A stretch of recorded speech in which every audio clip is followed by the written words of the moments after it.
สวัสดีครับขอต้อนรับพี่น้องประชาชนและพี่น้องสื่อมวลชนเข้าสู่การแถลงข่าวของศูนย์เฉพาะกิจบริหารสถานการณ์บริเวณชายแดนไทยกัมพูชาหรือสบทกนะครับประจำวันที่ 27 กรกฎาคม 2568 ครับในประเด็นด้านความมั่นคงในวันนี้ที่อยากจะขอนำเรียนทุกท่านให้ทราบก็คือ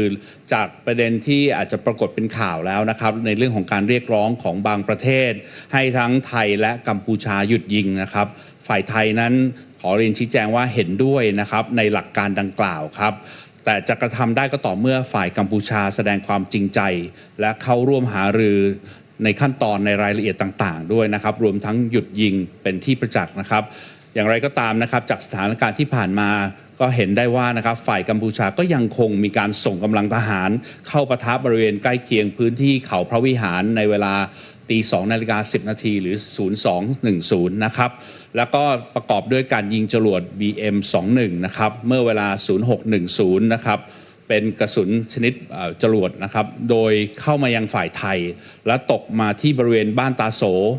หมู่ 10 ตำบลบ้านพลวงอำเภอปราสาทจังหวัดสุรินทร์นะครับซึ่งเป็นเป้าหมายของพลเรือนครับทำให้บ้านของพลเรือนนั้นเสียหายและนอกจากนี้นะครับก่อนหน้านี้เมื่อวันที่ 26 กรกฎาคม 2568 ที่ผ่านมานะครับในเวลา 15:30 นาทีกระสุนปืนใหญ่ของกัมพูชาก็ได้พุ่งเป้าใส่โรงพยาบาลในพื้นที่นะครับก็ได้แก่โรงพยาบาลส่งเสริมสุขภาพตำบลศรีสะเกษนะครับแล้วก็โรงพยาบาลบ้านกรวดจังหวัดบุรีรัมย์นะครับรวมทั้งมีการใช้ประชาชนเป็นโล่กำบังในการตั้งอาวุธยิงซึ่งถือว่าเป็นการใช้ประชาชนผู้บริสุทธิ์อย่างไร้หลักมนุษยธรรมในเรื่องของความเป็นมนุษย์เลยครับซึ่งทั้งหมดนี้นะครับก็ถือว่าเป็นการละเมิดต่ออนุสัญญาเจนีวาอย่างชัดเจนครับนอกจากนั้นนะครับเราขอประนามไปในเรื่องของความไม่จริงใจในการพูดคุยของฝ่ายกัมพูชานะครับโดยที่ผ่านมานั้นฝ่ายกัมพูชาก็ได้ปฏิเสธและเลื่อนการพูดคุยเจรจาหารือในเวทีทวิภาคีอยู่หลายครั้งไม่ว่าจะเป็นเวที JBC GBC หรือ RBC เพราะฝ่ายไทยมองว่านะครับการประชุมต่างๆเหล่านี้เนี่ยถือว่าสามารถนำประเด็นต่างๆนะครับเป็นประเด็นปัญหาต่างๆที่เรามีข้อขัดแย้งระหว่างกันเนี่ยสามารถนำมาพูดคุยหารือในเวทีต่างๆเหล่านี้ได้อย่างมีประสิทธิภาพและได้อย่างเต็มที่เลยครับที่ผ่านมาครับก็สังเกตได้ว่าฝ่ายกัมพูชานั้นก็มีการเสริมกำลังทางทหารมีการเตรียมที่มั่นดัดแปลงตามบริเวณชายแดนอย่างต่อเนื่องนอกจากนี้ก็ยังได้มีการวางทุ่นระเบิดสังหารบุคคลซึ่งถือว่าเป็นการละเมิดต่ออนุสัญญาออตตาวานอกจากนี้ก็ยังมีการแสดงท่าทียั่วยุส่งเสริมการปลุกระดมมวลชนชาวกัมพูชานะครับทั้งในประเทศและต่างประเทศนะครับเข้าสู่พื้นที่ความตึงเครียดบริเวณแนวชายแดนนะครับโดยใช้กระแสชาตินิยมนะครับปลุกปั่นนะครับหวังยกระดับให้เกิดความขัดแย้งระหว่างประชาชนของทั้งสองประเทศตลอดจนการแสดงออกท่าทีของความพร้อมในการใช้กำลังทหารผ่านการโพสต์ผ่านทางช่องทางสื่อสารสังคมออนไลน์ต่างๆนะครับด้วยการบิดเบือนข้อเท็จจริงและกล่าวหาประเทศไทยอย่างไร้หลักฐานที่เป็นฉนวนของความไม่พอใจและนำไปสู่การใช้ความรุนแรงต่อกันในเวลาต่อมาครับส่วนสถานการณ์ที่ผ่านมานะครับขอกล่าวสรุปสั้นๆนะครับซึ่งตรงนี้เนี่ยทางผู้แทนของเหล่าทัพที่อยู่ในพื้นที่แล้วก็ที่เกี่ยวข้องโดยตรงจะเป็นคนพูดถึงในรายละเอียดต่อไปนะครับสั้นๆก็คือทางฝ่ายกัมพูชาก็ยังคงมีการดำเนินการใช้อาวุธหนักนะครับไม่ว่าจะเป็นปืนใหญ่กระสุนมิถิโค้งจรวดหลายลำกล้อง BM-21 รวมทั้งปรากฏข่าวสารความเคลื่อนไหวว่าอาจจะมีการใช้อาวุธที่มีประสิทธิภาพเช่น PHL-03 RM-70 แล้วก็ BM-21 จรวดหลายลำกล้องเพิ่มเติมด้วยเช่นเดียวกันครับสำหรับยอดผู้เสียชีวิตและบาดเจ็บในวันนี้นะครับนับตั้งแต่เวลา 09 นาฬิกาเป็นต้นมานะครับก็ปรากฏสถิติของผู้เสียชีวิตที่เป็นพลเรือนนะครับเสียชีวิตทั้งหมด13รายนะครับก็ยังคงเดิมในเรื่องของตัวเลขนี้บาดเจ็บสาหัสเพิ่ม1รายครับเป็นจำนวน11รายบาดเจ็บปานกลาง12รายแล้วก็บาดเจ็บเล็กน้อย13รายนะครับรวมยอดทั้งหมด49รายนะครับจะสังเกตได้ว่าถึงแม้ว่าตัวเลขนี้อาจจะไม่ได้มีการเพิ่มขึ้นอย่างมีนัยสำคัญแต่ก็คงต้องชื่นชมในเรื่องของหน่วยงานในพื้นที่ครับไม่ว่าจะเป็นกระทรวงมหาดไทยกระทรวงสาธารณสุขในการช่วยเหลือพี่น้องประชาชนในการอพยพจากพื้นที่โดยเร่งด่วนถือว่าพี่น้องประชาชนนั้นอยู่ในพื้นที่ที่ปลอดภัยแล้วได้รับการช่วยเหลืออย่างเต็มที่ครับ สุดท้ายครับก็ขอเน้นย้ำในเรื่องของปัญหาความขัดแย้งในปัจจุบันนะครับว่าเป็นปัญหาที่เกิดจากนโยบายของรัฐบาลกัมพูชาล้วนๆครับไม่ใช่เกิดปัญหาจากพี่น้องประชาชนผู้บริสุทธิ์ของทั้งสองประเทศจึงขอวิงวอนให้พี่น้องประชาชนชาวไทยหลีกเลี่ยงการแสดงความรุนแรงด้วยการใช้ถ้อยคำหรือการใช้กำลังการดูหมิ่นเหยียดหยามพี่น้องชาวกัมพูชาที่เข้ามาพำนักหรือทำงานในไทยอย่างสุจริตนะครับเช่นผู้ใช้แรงงานก็ดีนักเรียนนักศึกษาชาวกัมพูชาก็ดีหรือแม้กระทั่งผู้ประกอบการในทุกสาขาวิชาชีพต่างๆกันนะครับเว้นในกรณีที่ชาวกัมพูชานั้นแสดงกิริยาก้าวร้าวก็ขอให้ใช้สตินะครับแล้วก็เหตุผลในการพูดจาตักเตือนนะครับโดยหลีกเลี่ยงการใช้ความรุนแรงถ้าเหตุสุดวิสัยจริงๆก็ขอให้ไปแจ้งเจ้าหน้าที่บ้านเมืองนะครับในการดำเนินการด้านกฎหมายต่อไปครับอันนี้ก็เป็นประเด็นที่ฝ่ายความมั่นคงอยากจะนำเรียนชี้แจงให้พี่น้องประชาชนทราบในช่วงวันนี้ครับค่ะสวัสดีค่ะสำหรับพัฒนาการสำคัญด้านต่างประเทศนะคะมี3เรื่องนะคะเรื่องแรกจะเป็นเรื่องเกี่ยวกับการประชุมของคณะมนตรีความมั่นคงแห่งสหประชาชาติแบบเปิดนะคะขอโทษทีแบบปิดค่ะ UNSC เมื่อวันศุกร์ที่ผ่านมานะคะเวลาท้องถิ่นของนครนิวยอร์ก UNSC ได้จัดการประชุมแบบปิดนะคะเพื่อหารือเกี่ยวกับสถานการณ์บริเวณชายแดนไทยกัมพูชาโดยมี15รัฐสมาชิก UNSC นะคะรวมถึงคู่กรณีก็คือไทยกับกัมพูชาเข้าร่วมการประชุมดังกล่าวเป็นโอกาสสำคัญนะคะให้ฝ่ายไทยย้ำจุดยืนต่อประชาคมโลกด้วยหลักฐานที่หนักแน่นและข้อเท็จจริงที่ชัดเจนว่ากัมพูชาเป็นฝ่ายริเริ่มและเปิดฉากยิงก่อนนะคะและโจมตีเป้าหมายพลเรือนไทยซึ่งมีผู้เสียชีวิตและได้รับบาดเจ็บเป็นจำนวนมากและต้องอพยพแต่หลักแสนคนนะคะอีกทั้งแบบเป็นการละเมิดกฎหมายระหว่างประเทศและหลักการมนุษยธรรมอย่างร้ายแรงตามที่ทุกท่านคงได้เห็นในถ้อยแถลงฉบับเต็มที่ได้มีการเผยแพร่ในสาธารณะในพื้นที่สาธารณะนะคะการหารือของประเทศสมาชิก UNSC นะคะกล่าวถึงหลักการกว้างๆเป็นไปในทิศทางเดียวกันนะคะข้อแรกก็คือเรียกร้องให้2ฝ่ายลดความตึงเครียดและแก้ไขปัญหาโดยสันติวิธีซึ่งรวมถึงการใช้การทูตและการเจรจาทวิภาคีนะคะประเด็นที่2ก็คือหลากหลายประเทศใน UNSC นะคะ15ประเทศนี้นะคะสนับสนุนบทบาทของอาเซียนในการแก้ไขความขัดแย้งตามหลักการของกฎบัตรอาเซียนนะคะและประเด็นที่3ที่ได้หยิบยกขึ้นก็คือย้ำว่าสถานการณ์ชายแดนไทยกัมพูชาไม่ได้เป็นภัยคุกคามต่อสันติภาพและความมั่นคงระหว่างประเทศที่สำคัญนะคะและขอย้ำตรงนี้ที่ประชุม UNSC ไม่ได้มีมติหรือการออกเอกสารผลลัพธ์ใดๆนะคะซึ่งถือเป็นสิ่งที่ดีเพราะแสดงว่ารัฐสมาชิกต่างๆก็มีความเข้าใจในจุดยืนและการดำเนินการของฝ่ายไทยเรื่องที่2นะคะเกี่ยวกับเรื่องการประณามการโจมตีเป้าหมายพลเรือนเมื่อวานนี้นะคะกระทรวงการต่างประเทศได้ออกแถลงการประณามอย่างรุนแรงต่อการโจมตีพลเรือนโดยฝ่ายกัมพูชา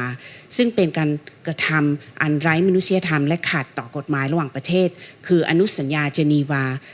1949นะคะข้อ19ของอนุสัญญาเจนีวาฉบับที่1ที่เกี่ยวกับการคุ้มครองหน่วยแพทย์และสถานพยาบาลและข้อ18ของอนุสัญญาเจนีวาฉบับที่4นะคะเกี่ยวกับภารกิจเรื่องการคุ้มครองโรงพยาบาลฝ่ายพลเรือนกระทรวงการต่างประเทศจะมีหนังสือถึงประธานคณะกรรมการกาชาติระหว่างประเทศ ICRC แสดงการประณามอย่างรุนแรงต่อการละเมิดกฎหมายมนุษยธรรมระหว่างประเทศอย่างร้ายแรงเหล่านี้นะคะและจะพบกับสำนักงาน ICRC ที่ประจำในประเทศไทยในวันอังคารที่จะมาถึงนะคะเพื่อหารือและชี้แจงเพิ่มเติมเกี่ยวกับเรื่องนี้มีความสำคัญนะคะที่กระทรวงการต่างประเทศต้องเดินหน้าในลักษณะนี้เพราะว่าไทยต้องการสื่อสารไปยังประชาคมโลกว่าการกระทำอย่างอันไร้มนุษยธรรมต่อเนื่องของฝ่ายกัมพูชานะคะเป็นสิ่งที่ประชาคมระหว่างประเทศจะต้องร่วมกันประณาม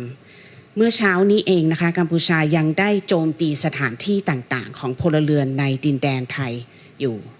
สำหรับบทลงท้ายนะคะขอเสนอข้อเสนอในเรื่องของการหยุดยิงและบทบาทของต่างประเทศนะคะตามที่ท่านโฆษกด้านความมั่นคงได้กล่าวเมื่อสักครู่นะคะเรื่องการเรียกร้องให้สองฝ่ายหยุดยิงขอเสริมและย้ำว่าฝ่ายกัมพูชาจะต้องแสดงถึงความจริงใจในการหยุดยิงก่อนนะคะโดยเฉพาะการโจมตีที่ไม่เลือกเป้าหมายก็ยังคงดำเนินการอยู่นะคะเมื่อเช้านี้เอง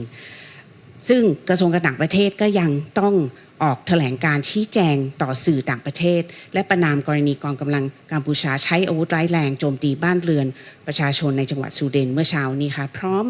ตอบโต้การเผยแพร่ข้อมูลบิดเบือนโดยฝ่ายกัมพูชาที่กล่าวหาว่าฝ่ายไทยเป็นฝ่ายริเริ่มสุดท้ายนี้โดยที่ทราบว่าหลายสำนักข่าวโดยเฉพาะสื่อต่างประเทศกำลังจะเดินทางลงพื้นที่นะคะชายแดนไทยกัมพูชาเพื่อรายงานข่าวเพื่อติดตามสถานการณ์ก็ขอเรียนว่าทางกรมประชาสัมพันธ์จะเป็นผู้ประสานงานหลักร่วมกับกระทรวงการต่างประเทศนะคะเพื่อที่จะประสานงานแล้วก็ให้ข้อมูลแล้วจุดประสานงานโดยบุคคลประสานงานให้กับฝ่ายสื่อต่างประเทศนะคะเพื่อการทำงานที่ราบรื่นค่ะขอบคุณค่ะช่วงนี้ขออนุญาตแปลเป็นภาษาอังกฤษให้กับพี่น้องสื่อมวลชนชาวต่างประเทศนะครับ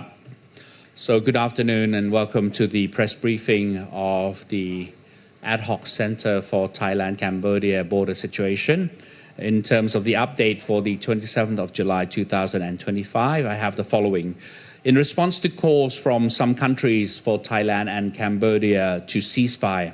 Thailand agrees in principle with such proposals. However, this can only happen when Cambodia demonstrates sincerity and participates in detailed discussions on procedural steps.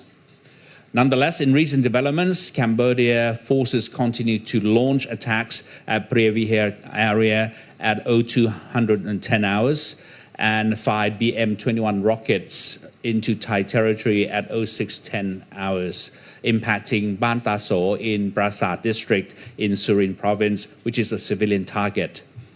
In addition, on the 26th of July 2025 at 1530 hours, Cambodian artillery targeted local hospitals, including the sub-district health promoting hospital in Sisaket province and Ban Kruat hospital in Buriram province. There were also instances of using civilians as human shields in weapons deployment, a blatant violation of humanitarian principles and human dignity, and a clear breach of the Geneva Convention, and we truly and strongly condemn such act. In terms of further condemnation on the insincerity in the dialogue, the Cambodian authorities have repeatedly refused or postponed bilateral talks in forums such as JBC, GBC, and RBC, which are crucial mechanisms for resolving all issues of bilateral conflict. Evidence suggests Cambodia has been reinforcing its military presence and modifying fortified positions along the border continuously. It has also laid anti-personnel landmines, which is a violation of the Ottawa Convention. Moreover, there have been provocative acts, including inciting Cambodian civilians to enter conflict zones along the border, using nationalistic rhetoric to stir unrest and escalate tensions between the peoples of both countries. This includes demonstrating military readiness via distorted social media posts, false accusations against Thailand, and narratives intended to incite anger and violence, potentially sparking violent outbreaks at any moment. In terms of the current situation, there has been latest development in terms of the Cambodian forces movement. They have been using heavy weapons, including artillery, howitzers, and the BM-21 multiple rocket launchers. Intelligence reports suggest that potential deployment of more advanced weapon systems such as PHL-03 and RM-70 and BM-21 have been reported. In terms of our casualties of 0900 hours today, there have been 13 civilians killed, 11 seriously injured, one more from yesterday, and 12 moderately injured and 13 slightly injured, totaling 49 casualties. As a final emphasis to all citizens of Thailand and Cambodia. This current conflict stems from the policy of the Cambodian government, not from the innocent people of either country. Therefore, we earnestly request that the Thai public refrain from any acts of violence, whether in speech or action, including insults or discrimination towards Cambodian nationals who reside or work legally in Thailand, such as migrant workers, students, and professionals. In cases involving aggressive and inappropriate behavior by any individual, we urge all Thai citizens and Thai public to act with calm and reasons, avoiding confrontation if needed, report to the authorities for appropriate handling, especially to the Thai police who are on standby to receive any complaints from the Thai public in case of violence or unrest. So that's it from me. I'll pass now to the Foreign Affairs spokesperson. Thank you very much. Welcome and good afternoon to our friends from the foreign media, from the diplomatic corps, and those who are living in Thailand. Let me share with you 3 topics that were discussed this morning from the foreign affairs dimension. The first topic relates the United Nations Security Council's private meeting that occurred last Friday, New York time, where the UNSC held a private closed meeting to discuss the situation on the Thailand-Cambodia border, at which the 15 UNSC members and Thailand and Cambodia attended. The meeting was an important opportunity for Thailand to stress our position to the world, backed by clear and solid facts and evidence that point to Cambodia as the aggressor and initiator of the attacks. These facts include those pointing to continuous attacks on civilian targets, resulting in large numbers of civilian Thai fatalities and injuries and evacuations numbering hundreds of thousands. This is a blatant violation of international law and humanitarian principles. Many of you may have seen the full statement for details, which has been circulated to the media and the public. At that meeting, the UNSC member countries highlighted broad principles, namely the need for restraint from both sides, a de-escalation of tensions, and resolving the issue peacefully, including through diplomacy and bilateral negotiations on the basis of good neighborliness. Secondly, they supported the role of the ASEAN organization to advance consultations in accordance with the ASEAN Charter, and thirdly, underlined that the situation along the Thai-Cambodian border does not constitute a threat to international peace and security. Let me emphasize that the meeting did not issue any outcome documents. This is important and a welcome conclusion for Thailand because it means that the countries understand the position and actions that the Thai side has taken. Secondly, regards the statement condemning attacks on civilian targets. Yesterday, the Ministry of Foreign Affairs issued a statement condemning in the strongest terms the attack on civilians by Cambodian armed forces as an inhumane and a violation of international law, in particular the Geneva Conventions, which are Article 19 of the First Geneva Convention regards protection of medical units and establishments, and Article 18 of the Fourth Geneva Convention,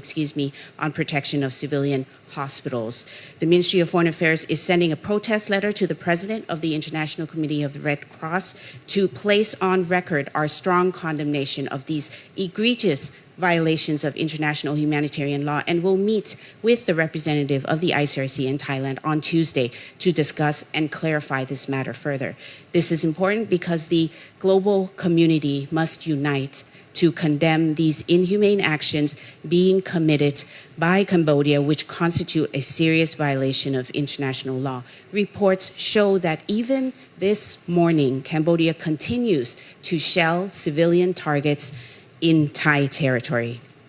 Final remarks on the ceasefire and international expressions of concern. As our Security Affairs spokesperson has just noted regarding calls for a ceasefire, let me add and underline that Thailand is waiting for sincere intent from the Cambodian side on ending the hostilities, which is clearly not the case, with indiscriminate attacks that continue to happen even early this morning. Once good faith is evident, we stand ready to engage in dialogue to set out the measures and procedures for the ceasefire and resolve our differences peacefully and sustainably. Again, actions must match words. This morning, the Ministry of Foreign Affairs issued a statement and notified the foreign media regarding the use of heavy artillery by Cambodian forces to attack civilian homes in Surin province. The Ministry of Foreign Affairs also notified the foreign media of a disinformation campaign that was launched by Cambodia this morning,